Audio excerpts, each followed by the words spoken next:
Hello and welcome to the Daily Mill for Thursday the 7th of September 2023. In today's Mill news, we've got this from Gary Rowett about the new signings. This is from suffolknews.co.uk. Mill manager reveals how his two deadline day signings are fit into the group and why they may avoid the initiation song. Ryan Longman and Alan Campbell arrived less than a week ago and came on as subs against Birmingham City. Gary Rowett said that Ryan Longman and Alan Campbell settled down well into Mill's easy group of characters and may even manage to avoid the initiation song. Longman arrived from Hull City on loan on deadline day before being joined by Campbell, also on loan from Luton Town. They made their bows in the final 15 minutes of the 1-1 draw at Birmingham, but now have to wait a couple of weeks for their next taste of match action due to the international break.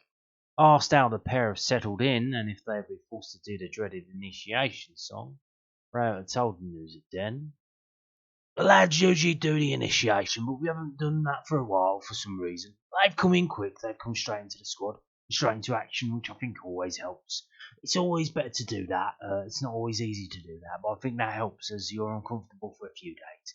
And then you're part of the group, and I think our group is a very, very easy group to get to know and integrate into.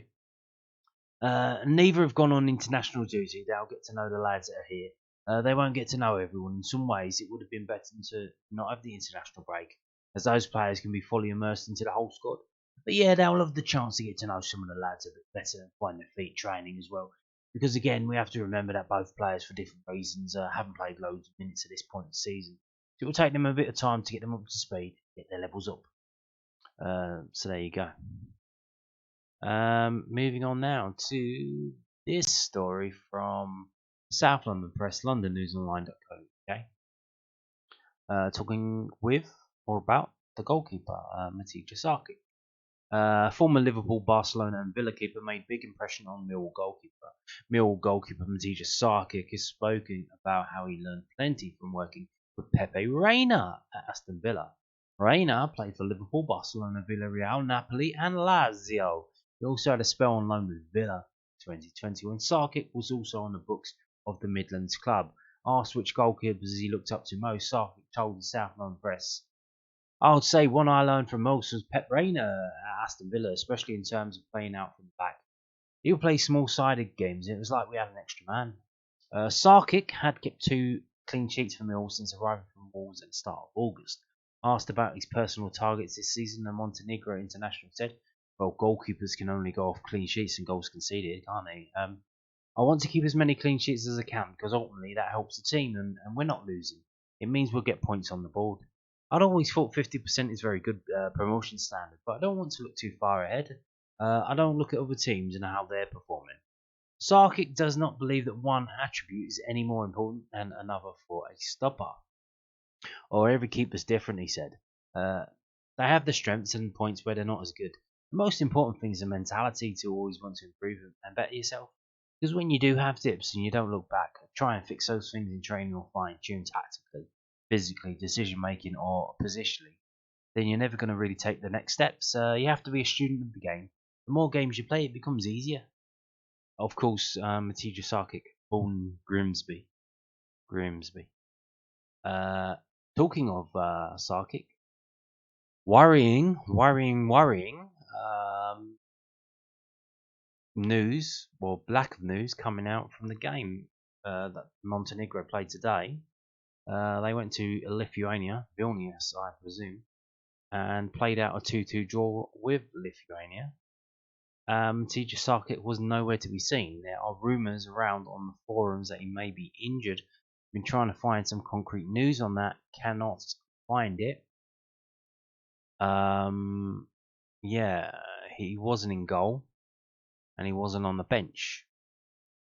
So hopefully it's just a precaution, but I mean, last season he only played about 8 games for Stoke, because he did get injured there and missed most of the season. So, yeah, hopefully not, because Bart Biakowski in that game against Reading was atrocious, and we can't be having any of that.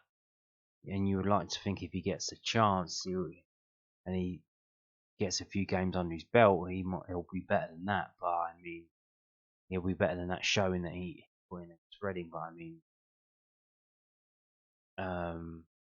if it's not him, then we go to Connell Truman. He's an unknown. He might be the next Peter Shilton. I don't know. But we wait and see. We wait and see. We wait and see the dispatches from Vilnius. What's happening with our goalkeeper? Is he all right? Has he been kidnapped by the Montenegrin mafia? I don't know. It's all very weird. Now, talking international, so obviously there are other international games, and I'm going to tell you about featuring the Millwall players when they do or don't play. So Wales played today as well. It was on BBC iPlayer. It was clearly a cracking game. Wales 0, South Korea 0, international friendly. I bet it was. I didn't watch it, but I'm sure it was quite riveting. Yeah, it was. They played one up front, even though it was a friendly. But hey,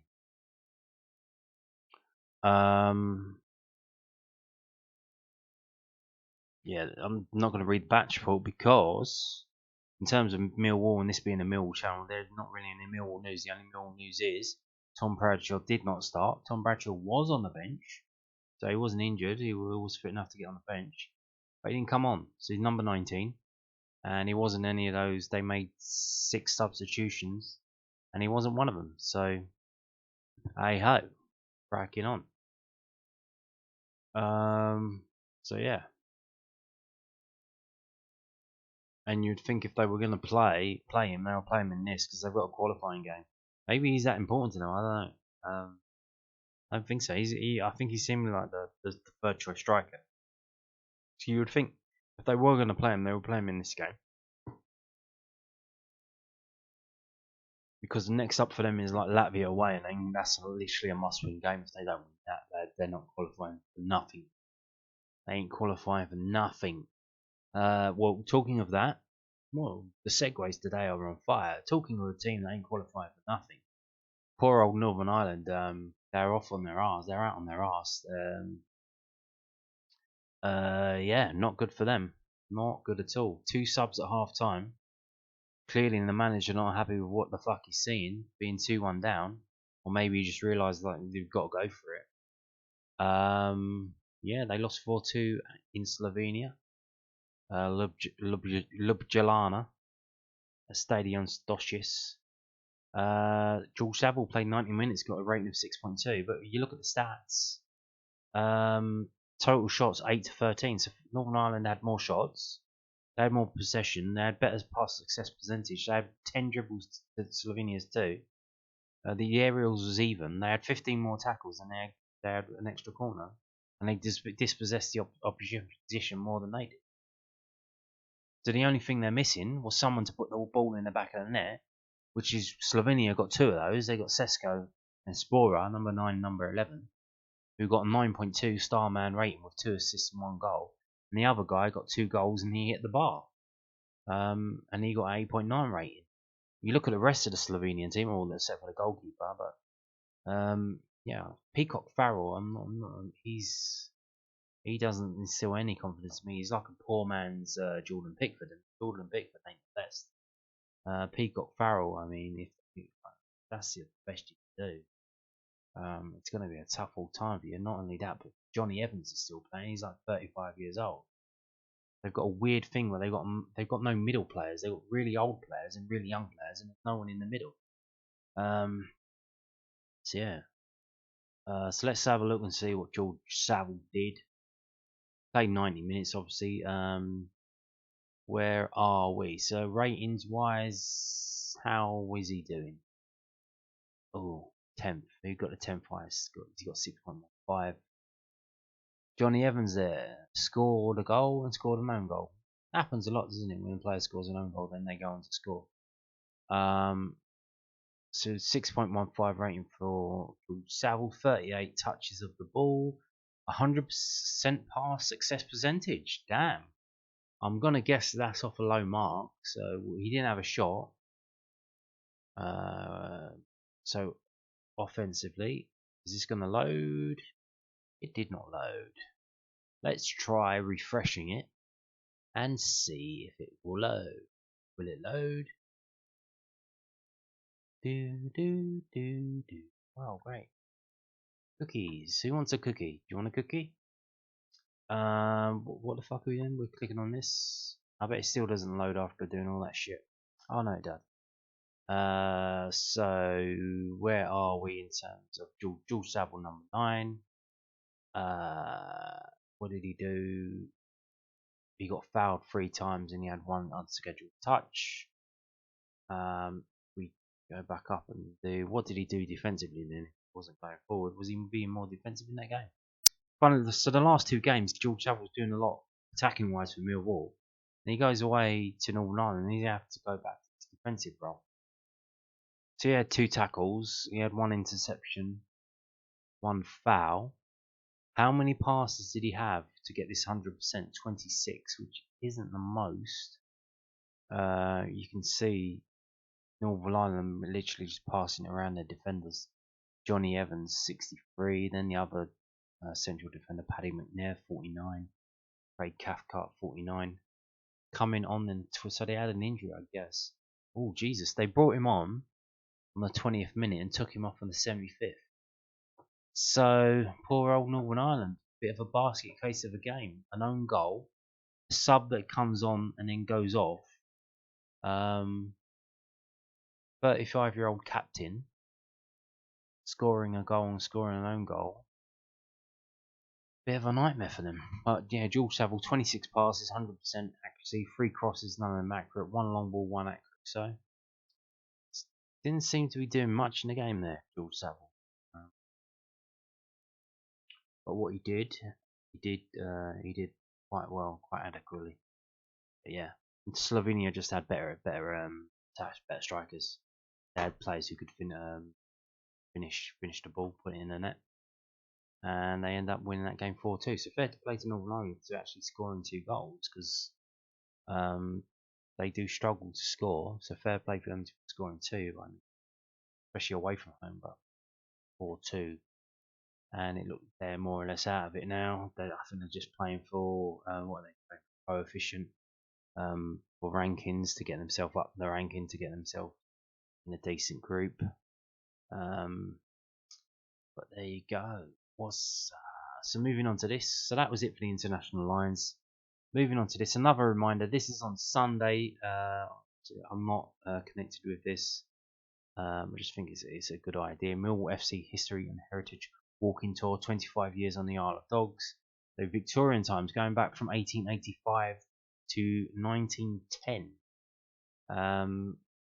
Going around the grounds, or what's left of them, what you can still see of Millwall's historical footprint on the Isle of Dogs. It's starting at West India Quay Station, 11 o'clock Sunday morning. It's finishing at 2. There you go. This is on eventbrite.co.uk. Just go on there, search for Millwall. You'll see the thing. There you go.